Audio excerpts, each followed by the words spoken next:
I'm going to make you uncomfortable today. You're not going to like this. I'm going to talk about some stuff that's not going to be pleasant.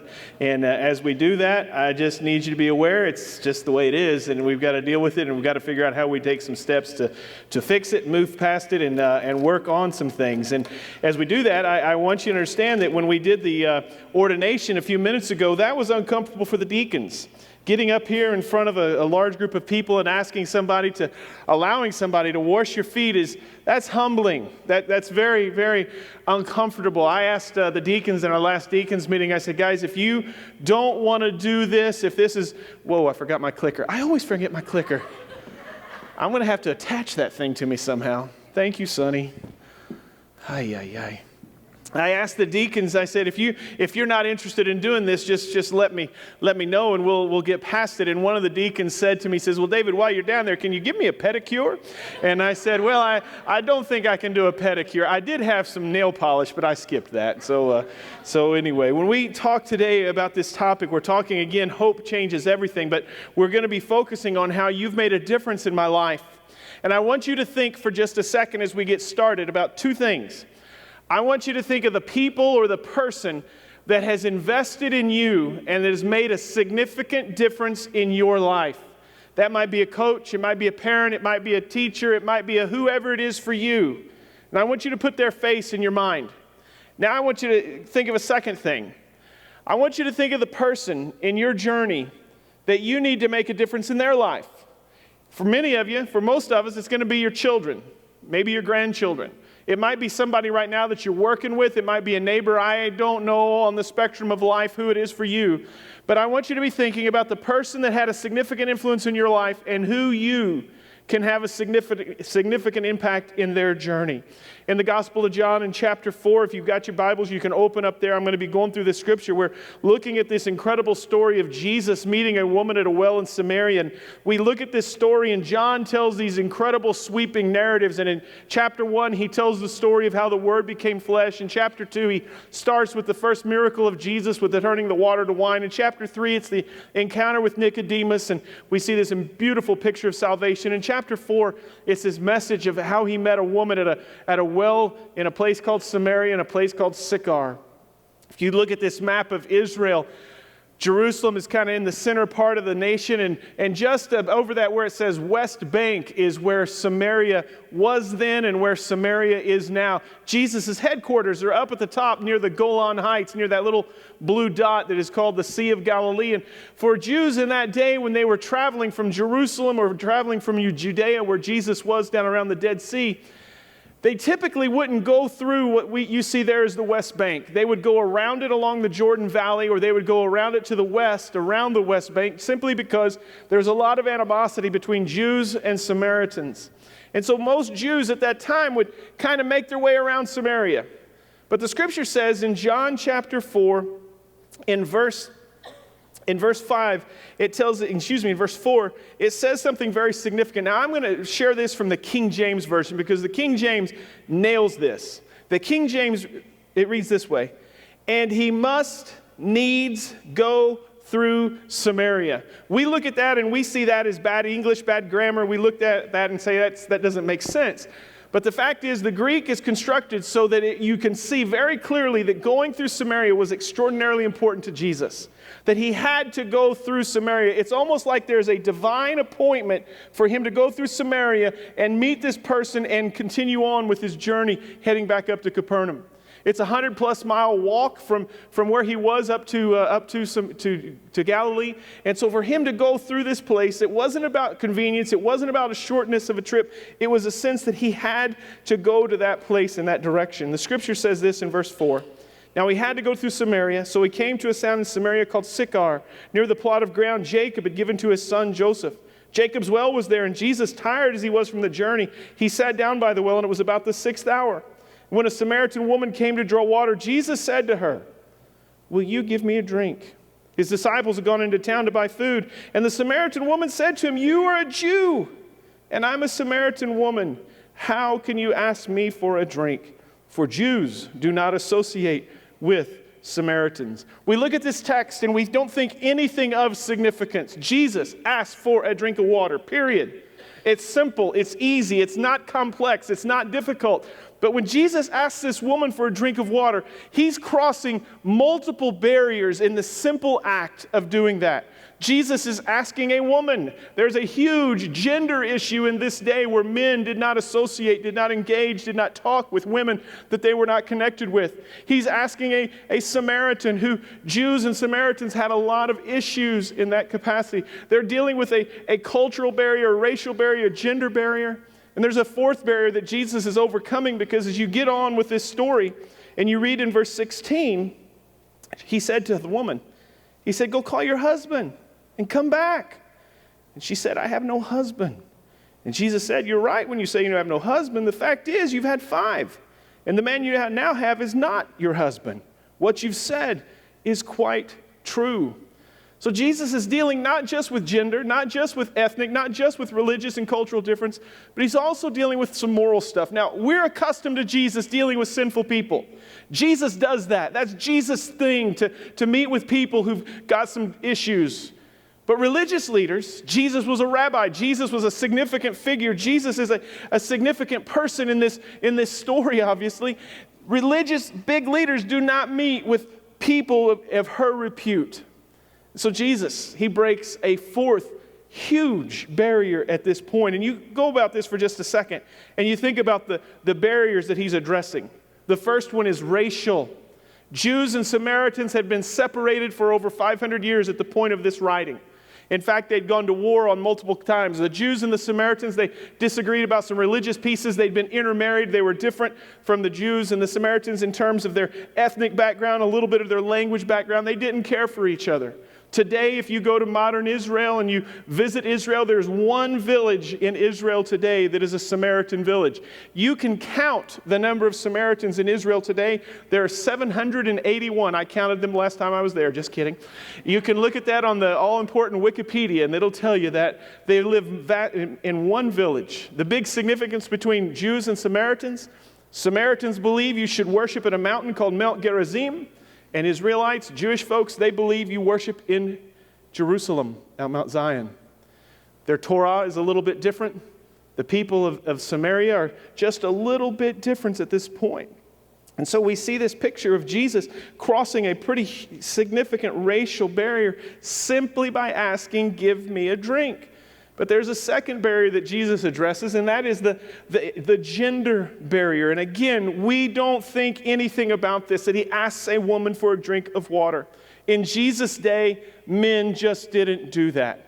21st century in Jerusalem, if you're in an Orthodox Jewish neighborhood, you still don't do it. If you have the opportunity to go to Jerusalem, you can go to a neighborhood called Mea Shearim, and they have bus lines that are just for men and bus lines that are just for women, so that the Orthodox Jews will not be near a woman on a bus. If you've ever flown to the Holy Land, there can become a very significant issue if a woman is seated next to an Orthodox Jewish man, because he will not sit down in his seat and will create a major stink. You can Google it and look it up. To this day, they do that.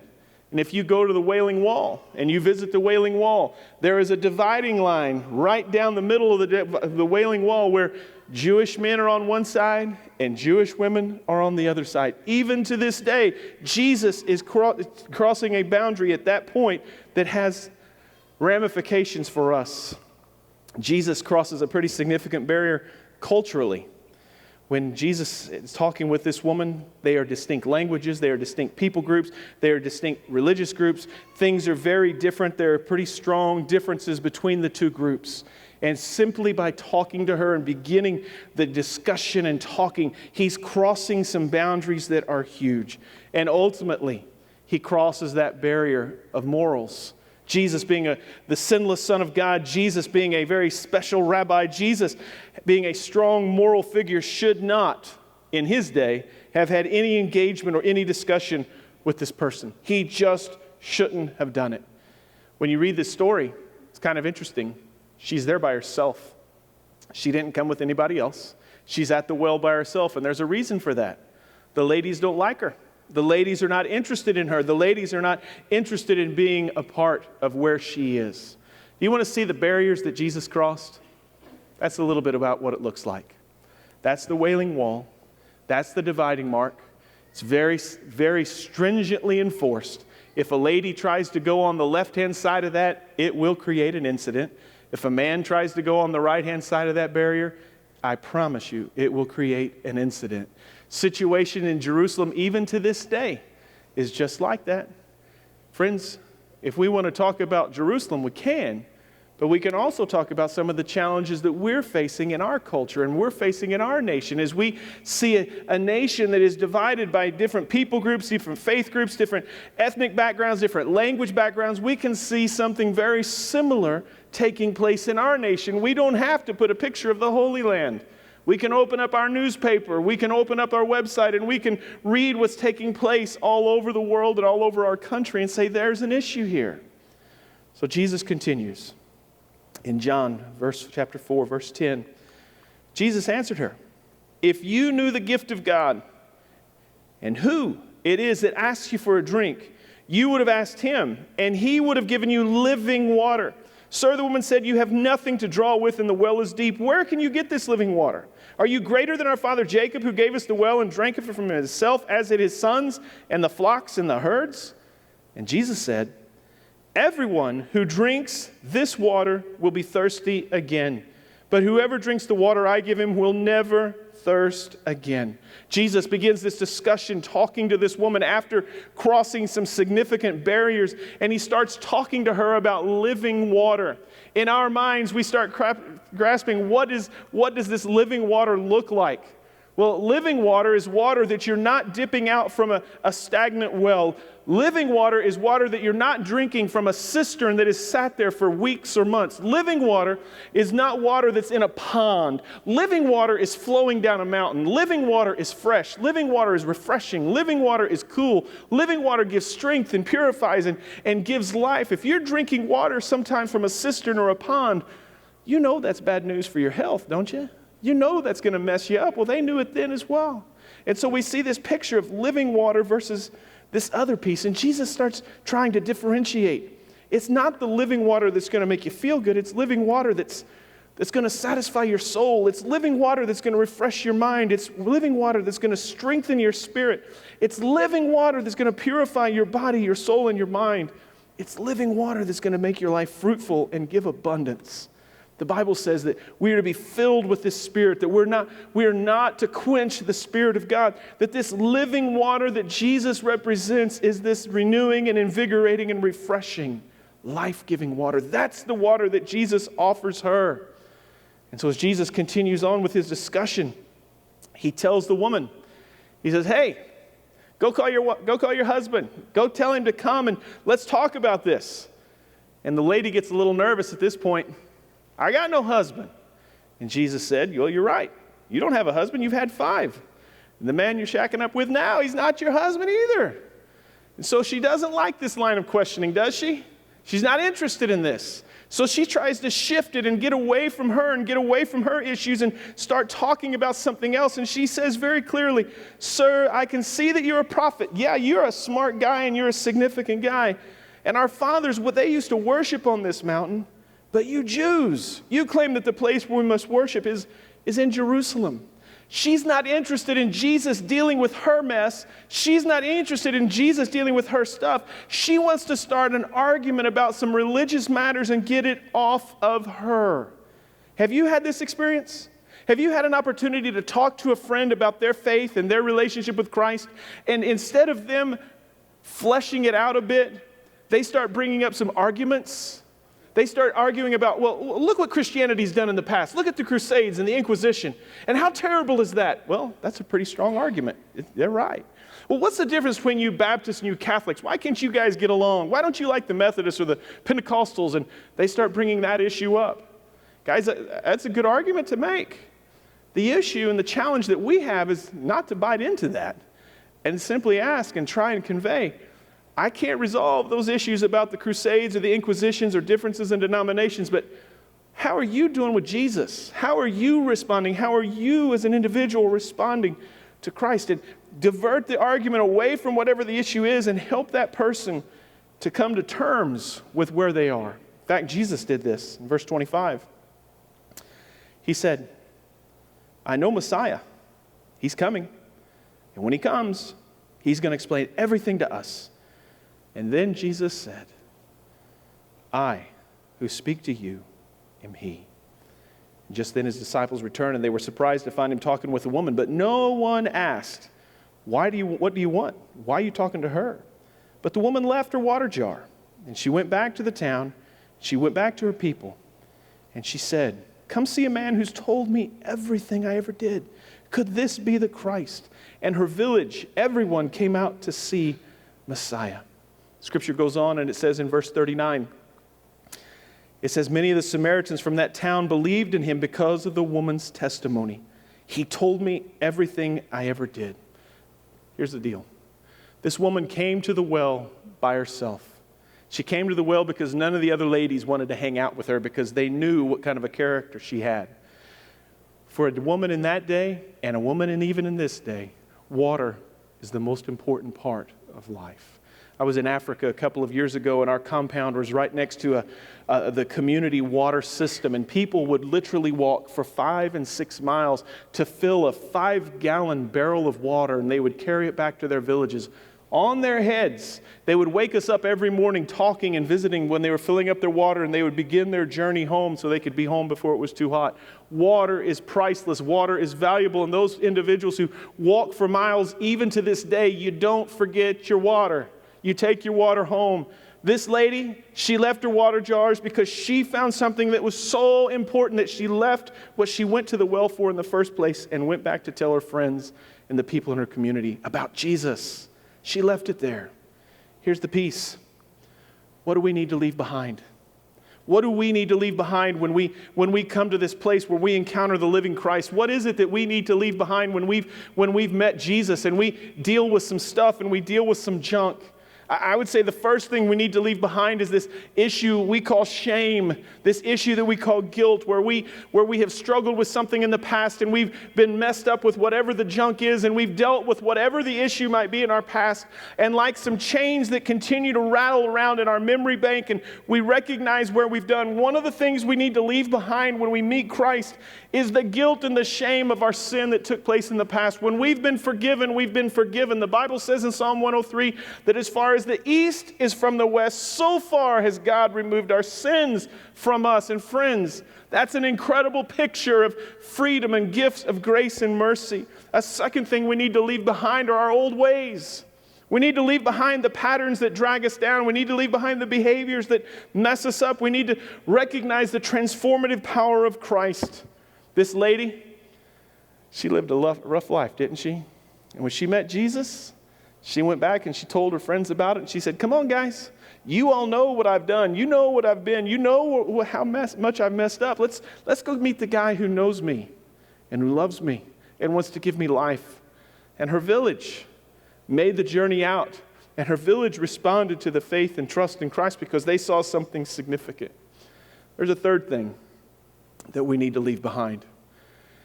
Remember the barriers that I talked about? The barriers that Jesus crossed? The racial barriers, the cultural barriers, the religious barriers, the gender barrier, and her behavior. Those barriers, some of us still have some stuff that we need to leave behind in that regard as well. I grew up in southern Illinois. I grew up in a little town called West Frankfort, Illinois. I'm going to ask you to raise your hands on this one. How many of you know what a sundowner town is? Anybody raise your hand if you know what I'm talking about. Okay, I've got 1, 2, maybe a handful. Okay, there might be 10. I grew up in a town called West Frankfort, in a county called Franklin County, that was a sundowner town. I never saw this sign, but I saw a picture of it when I was a senior in high school in my honors English class.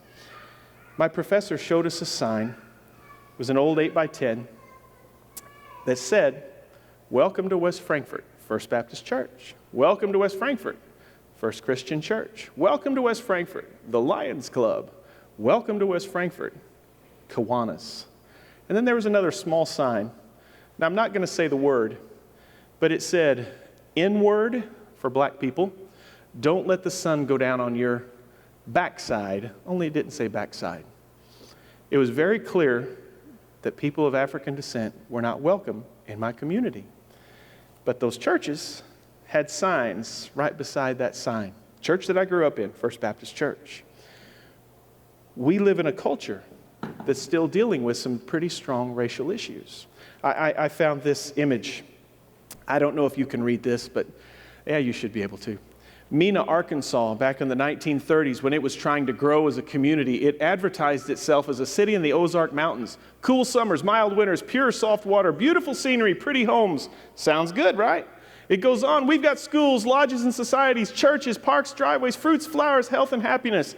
That's the place I want to go. That's beautiful. But what we don't have mosquitoes, we don't have blizzards, we don't have malaria. I can't read the fourth one. And we don't have any Negroes. Boy, that's the place I want to go to, right? But we've got churches and we've got schools. But what's going on with this? Taking place in that church, in that community, and the hurt and the heartache taking place along those lines. How many of you have ever seen this book? It's called The Green Book. Anybody seen this book? You can raise your hand if you have. The Green Book. It's a heartbreaking book. It's called The Negro Traveler's Green Book. It was published from 1936 to 1966 when Jim Crow was king. It was a book that showed African Americans where they could stop at gas stations, where they could use the bathroom, where they could get a meal, where they could stay in hotels. Because if you were an African American traveling across the United States, you were not always welcome. And so somebody out of New Jersey put a book together to show African Americans where they could travel. They ceased publishing that in 1966, just 50 years ago. Here's one that kind of resonates in my heart. We serve whites only, no Spanish, no Mexicans. That's in Texas, Oklahoma, New Mexico, and parts of Louisiana. Now, I know you're thinking, David, that's old stuff. That took place a long time ago. That's not an issue for us today. And I would say au contraire, mon ami, because it still is an issue that we need to address and look at. I've been married for 26 years. Veronica and I got married and moved to Fort Worth, Texas, and our very first night that we were in town, we were invited across the street to play cards with some new friends that we thought, and we went over there, and I had a pastor there who enjoyed cursing in Spanish in front of my wife because he liked to watch her react to that. He now pastors one of the largest churches in Oklahoma, and he liked to cuss in Spanish in front of my wife. We had a Sunday school class in the church that started Vacation Bible School in the Southern Baptist Convention.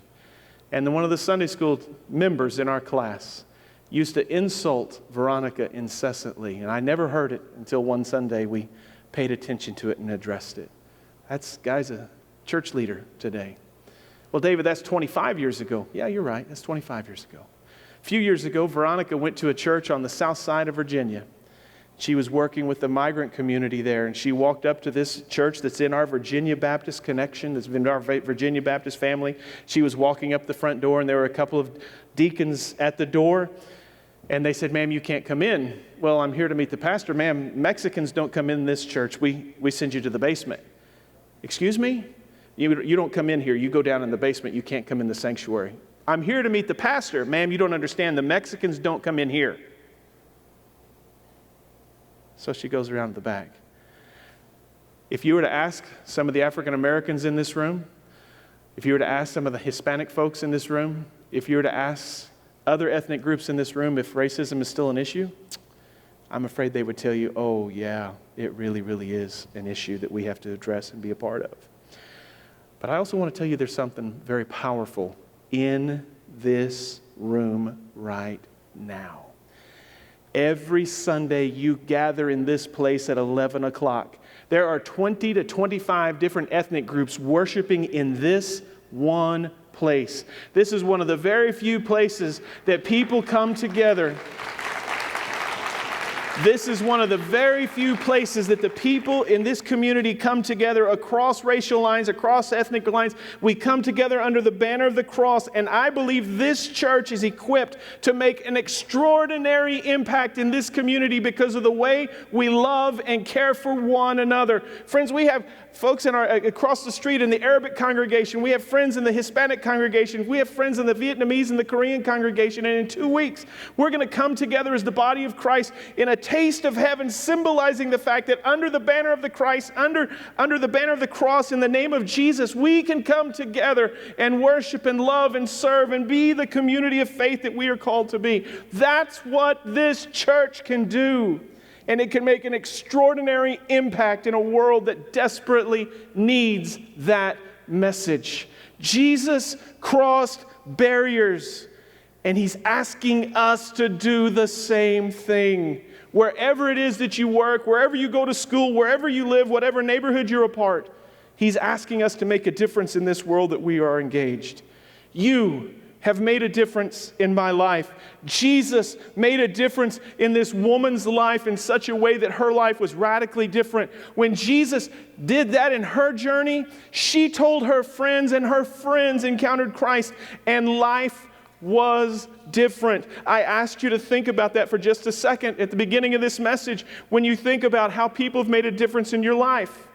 And I want you to consider that as I read a couple of emails that I received this week. Excuse me. I got this email from Casey. And by the way, I always have permission to read these. I never read these without permission. My first thought was either one of my parents. That should be the natural choice, as that is what parents are for, right? If I'm not making a difference in my child's life, I'm not doing my job. My parents had me in church every time the doors were unlocked, and when I was old enough to drive, they gave me my own key to the church. Dad helped build the church, literally. He was the volunteer music minister for 15 years. Mom coordinated nursery staff, spent hundreds of hours taking care of babies so that parents could attend services. My parents were consistent. They modeled behavior in life that they wanted to see in me. I didn't understand it at the time, but now I realize that they were showing me what life looks like when you live your purpose. Check out this next paragraph. More recently, I connected with a member of Manassas Baptist who I now call a dear friend or a sister. My family and I had visited the church on and off for a few months, and some time had gone by without us attending. She noticed. When she saw me one day during everyday life, she asked me about it, and she was a little bit nervous, and she said she heard we were visiting, but that we had stopped coming for a while, and she wanted to know what was up. That conversation changed me. What was it that made a difference? She cared. She cared enough to look for us. She cared enough to notice that we'd not attended in a while. And then she cared enough to step out of her comfort zone and just talk with me about it. I joke with her now and say that she called me out to get back in church. She says it wasn't her talking. It was God talking through her. She's now showing me what life looks like when you love Jesus. Guys, have you made a difference in somebody's life? That's an incredible message. That's a message of parents having tremendous influence, but also a friend. I want you to hear this one. We have a mom in our church who wrote this about her parents. She wrote, "My mom has always been a ray of sunshine in my life, and for countless others too. She truly looks for the silver lining in every situation. When no one else can, she can actually find the blessing in life." Long before she began suffering from a nasty muscle disease, my husband coined the phrase that she didn't have rose-colored glasses, she had Sharon-colored glasses. They're much brighter than just a rose one. My mom has brought me closer to Christ every year of my life. Every day for as far back as I can remember, my mom has gone out of her way to tell me why God is great, my dad's wonderful, and she never fails to tell me why she thinks I'm great too. She's a great cheerleader for Christ and her loved ones through and through. She's a role model like no one other, and I know it is an absolute privilege to be able to call her my mom. Then she wrote about her dad. I wouldn't even know where to begin. I've never seen my dad make a decision without going to Christ first. He's a man of God. He makes me want to be more Christ-like every day. He's always given me love and advice and words of wisdom, but he has never told me what to do or which path to choose. He's the epitome of an earthly father who chooses to love and support unconditionally while pointing all around him to the Heavenly Father in a subtle but loving and an effective way. Friends, I want you to hear this very, very clearly. The most significant people you can influence are your children and grandchildren. You may impact people at work, you may impact people at school, and I hope and I pray that you do. But the most important people you can impact and influence are those closest to you, your siblings, your parents, your children, your grandchildren, whatever it might be. I could go through and read more about people who shared about their parents making that impact. Who've made a difference in my life? People who've been willing to cross boundaries. The ministry that we have with our ESOL program is crossing so many boundaries I can't even begin to talk about how awesome that is. You've made a difference in my life by simply having a conversation with me. Remember a couple of weeks ago when Mike Clements flew to Mexico to take a homeless man back to Mexico? It never would have happened if Mike had not started with a simple conversation. Just talking to Alfredo and not being afraid that he was homeless and not being afraid that he was different. Just talking, just sharing a conversation. You've made a difference in my life by sharing your story. Guys, we're not perfect. We've made mistakes. We've fallen short. Sometimes we just need to tell our story. Listen to this email. David, that's an intriguing question, and I've been thinking a lot about it. There are a lot of people who've made a difference in my life, from my parents to my brothers and my teachers and my coaches, work colleagues, war buddies, etc. However, in the end, God has worked through my wife, Greta, to completely change me. Greta has shown me my own selfishness by demonstrating true selflessness. I still marvel at how in the middle of horrendous chemotherapy treatments, Greta would get up and walk about the chemo treatment rooms and just start talking to other patients. She was always gracious in sharing the reason for her hope and the faith in the midst of her own suffering while focusing on others first. She would ask them about their treatment, their prognosis, and finally offer to pray for them. She offered countless patients helpful and practical tips for surviving chemo, but she also offered them living water like Jesus at the well with the Samaritan woman. Greta has made such a difference in my life. She's shown me how to love like Christ. Have you made a difference? Do you see the difference that Greta made in a very dark and a difficult spot? You've made a difference in my life simply by being kind, simply by extending the hand to a coworker in a crisis, to a neighbor in a difficult spot, to dealing with a waiter or a waitress in a restaurant and just being gentle. Be kind. Be gentle. You can make a difference in people's lives in so many different ways. I'm going to close with this, and this is an image. If you're a sports fan, you know immediately who I'm talking about.